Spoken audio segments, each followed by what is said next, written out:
I'm sure we've all heard by now that Rooster Teeth is no more. After 21 years, a studio that's produced a lot of great content such as Red vs. Blue is closing down. And while I would say this is kind of sad news because I remember watching Red vs. Blue as soon as it started premiering 21 years ago, if I'm going to be completely honest, the company that was currently existing was at best just a husk of its former self, and at worst a more insidious perversion of its former self. So while it is kind of sad to see something like this go, it's really nothing new right now, especially if you've actually been paying attention to what's been going on with Rooster Teeth kind of behind the scenes. You could see the writing on the wall for this one, and it was just a matter of time before they officially announced that it's over. A pioneer in digital content creation is going away. Rooster Teeth, a subsidiary of Warner Bros. Discovery Global Streaming and Interactive Entertainment, announced this morning that it is ceasing operations after 21 years. The process starts today and is expected to take several months. This news was initially broken to Rooster Teeth employees during a Rooster Teeth all-company meeting by their General Manager Jordan Levin, and also in an internal company memo that was emailed out to everyone.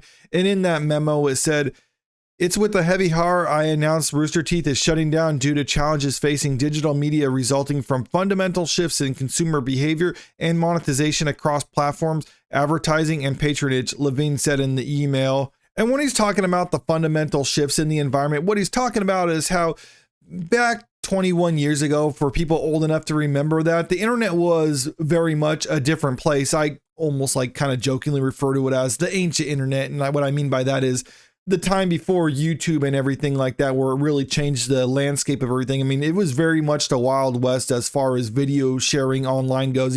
Even the early days of YouTube was very much the Wild West. I mean, it was kind of like a live leak and other stuff like that before they have all their rules, but that's another topic altogether. What I mean to talk about is how the environment was very much different. And when it was just like a group of guys making a web show in a spare bedroom and putting it online, yeah, there could be money to be made with that. But the problem with that and the pitfall that they fell into, that a lot of other creators fall into, is they tried to expand and do too much too quickly.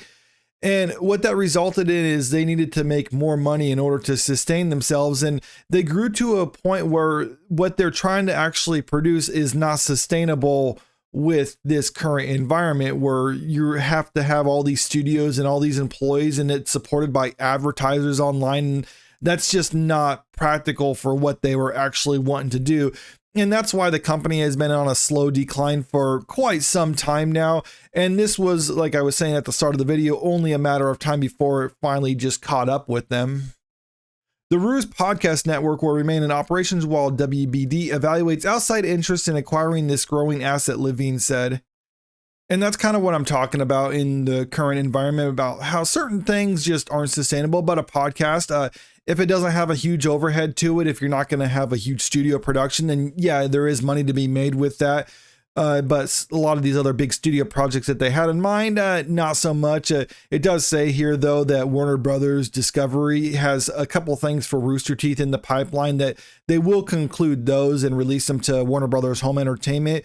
Warner Bros. Discovery also will be exploring options for Rooster Teeth's catalog content and IP such as Red vs. Blue, RWBY, and Genlock. This article goes on to talk about just some of the challenges that they've been facing and other similar content creators have been facing. Monetization shift, platform algorithm, advertising challenges, etc. So just kind of the usual fare. And this is something that we've known that Rooster Teeth's been struggling with for quite some time. And just last October, it was announced that they're going to be pulling a lot of their back catalog off at their YouTube page and instead putting it onto their own personal website, because the ad revenue rate for that is much better on their own website versus if people are watching their videos on YouTube. And it's not a good sign for a company like Rooster Teeth to pull their content from YouTube and put it on their own website, because yes, it is true that you're going to make more per view on your own website through advertisers versus on YouTube. The benefit of YouTube is you have a bigger audience that you can actually show your content to. So Rooster Teeth, I think, understood that, and that's why they made their big announcement to try to bring people over to their own personal website, because they just weren't making enough on YouTube. And the reason they weren't making enough on YouTube is because people just aren't watching their videos, plain and simple. I got their YouTube page pulled up right now, and take a look at the subscribers. Over 9 million subscribers, but if you actually look at the amount of views that they're getting for this, it's pretty abysmal.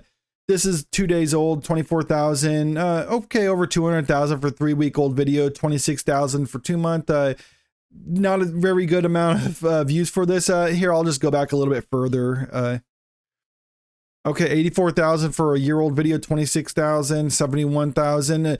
You would think a company like this would be where, with the amount of subscribers that they had, they would be able to consistently get at least the 6-figure amount of views, but no, they couldn't even pull that off. So that's a pretty low number. And I think they understood that they couldn't sustain themselves on YouTube, but they look at the viewership that they had on YouTube and thought, if we can maybe bring a fraction of that audience over to our own personal website, then maybe we can support all this overhead that we have. But it turns out a lot of people didn't follow them over to their own website because YouTube is the video platform. People go there to watch videos. Yes, you can have your own website, but that's not really the main bread and butter. The bread and butter for companies like Rooster Teeth is YouTube, and it just didn't work out for them. A lot of people are kind of using this as an example of get woke, go broke because of Rooster Teeth in the last few years becoming more overtly political. Yesterday, when news was announced that they're going to be shutting down, I saw this tweet circulating yesterday, kind of in response to this announcement. This is from August 2020.